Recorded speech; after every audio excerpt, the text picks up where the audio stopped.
Hello guys, welcome my YouTube channel.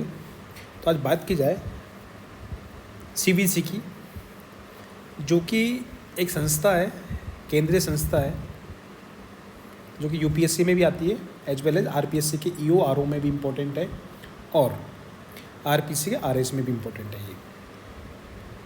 तो guys, इस समिति की बात की क्या नाम, इस आयोग की बात की जाए, सीबीसी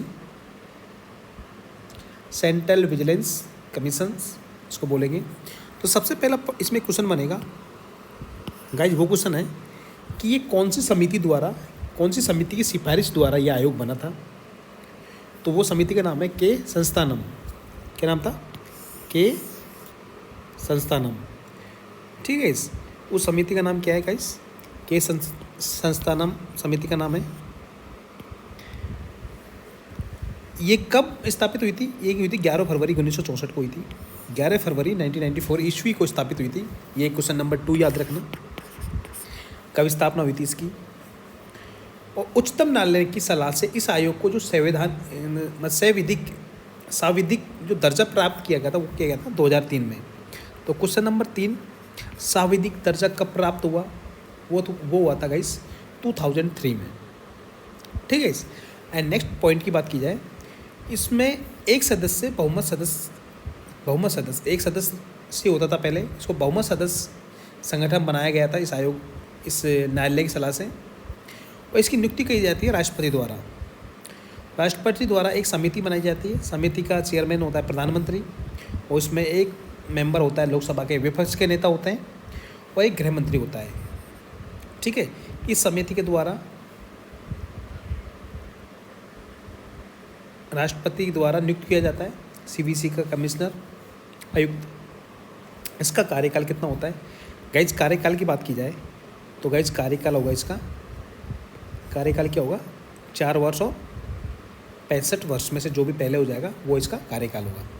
ठीक है, गॉट इट। अब नेक्स्ट पॉइंट की बात की जाए, नेक्स्ट है इसको पद से कौन हटाएगा? गाइज इसको पद से हटाएगा ओनली राष्ट्रपति। कौन हटा सकता है इसको पद से? राष्ट्रपति हटा सकता है। अब हटाने के लिए भी इसका कोई आधार होना चाहिए।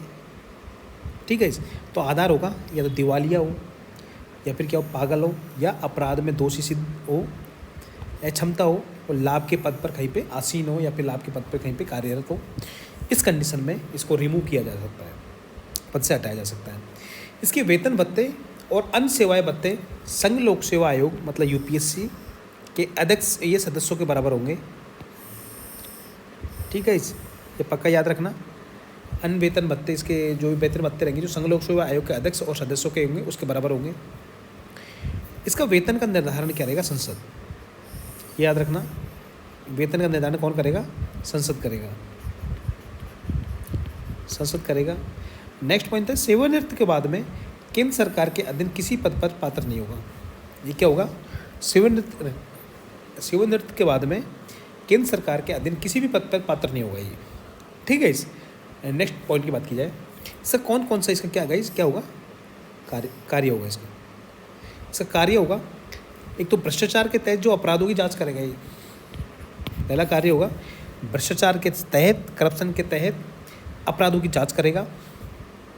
और सेकंड है गाइस, क्या करेगा? सीबीआई की जांच को प्रगति पुनरीक्षण करना। और थर्ड जांच है इसकी, केंद्र सरकार द्वारा भेजे गए मामलों की जांच करेगा ये। ठीक है। और फोर्थ है गाइस, केंद्र सरकार और इसके मंत्रालय व विभागों के सतर्कता प्रशासन पर नज़र रखता है। ठीक है। 5 पॉइंट आपको आरएस मेंस में ये पूछ सकता है डायरेक्टली कि सीबीसी का सेंट्रल विजिलेंस कमीशन के कार्य कौन कौन से। एक कार्य गाइस इसका ये है 5वां, केंद्रीय व अखिल भारतीय सेवाओं से संबंधित सतर्कता एवं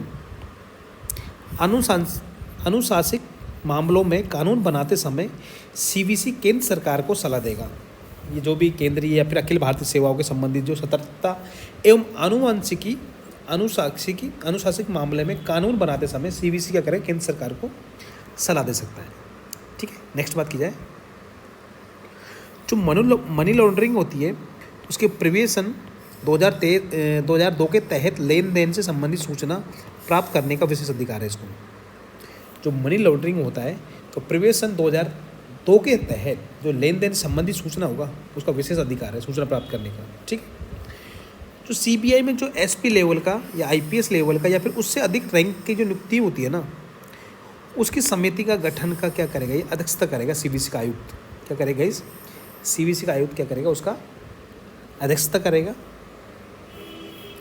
एंड नेक्स्ट बात की जाए, लोकपाल द्वारा जो अधिकारियों के विरुद्ध भेजी गई शिकायतों या प्राथमिक जांच कराने की शक्ति आयुक्त रखता है।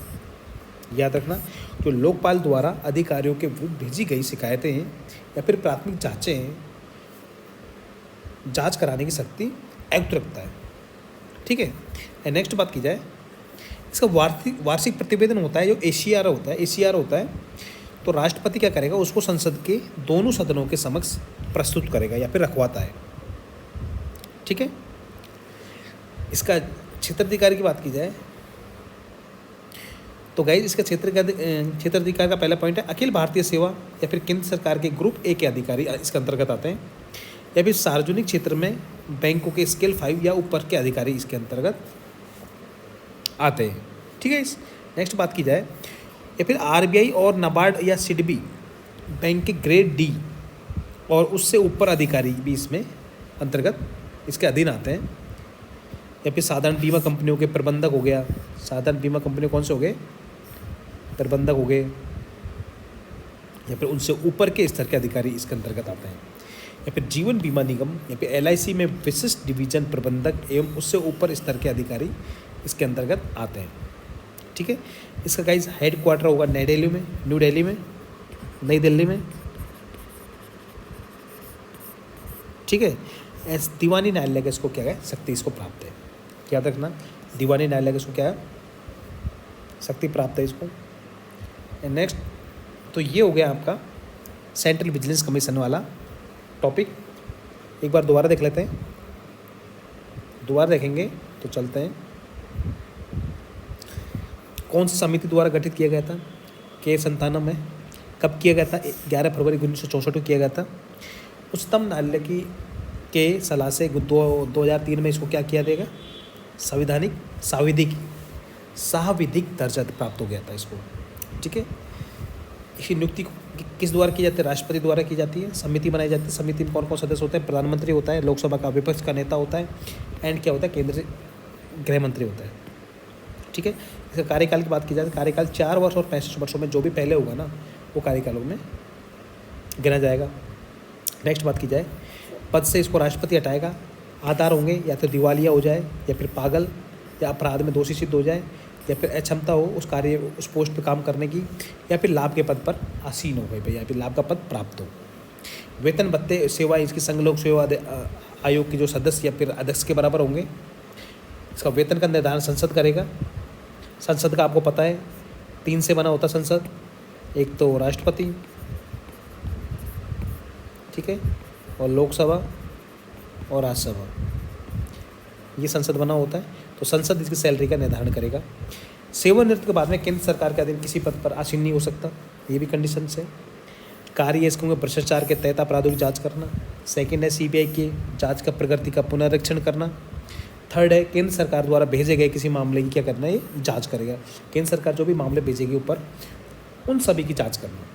तो फोर्थ पॉइंट है केंद्र सरकार द्वारा इसके मंत्रालय व विभागों के सतर्कता प्रशासन पर नजर रखता है। केंद्र सरकार जो भी मंत्रालय विभाग हैं उनको सतर्कता का प्रशासन का क्या रखेगा, ये निगरानी रखेगा।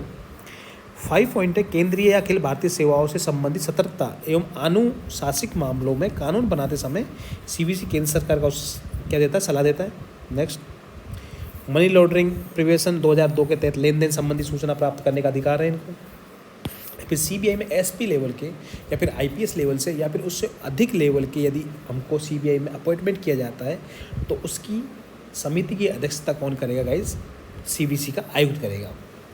लोकपाल द्वारा अधिकारियों विरुद्ध भेजी गई शिकायत का क्या करेगा, प्राथमिकता से जांच करने की शक्ति रखता है।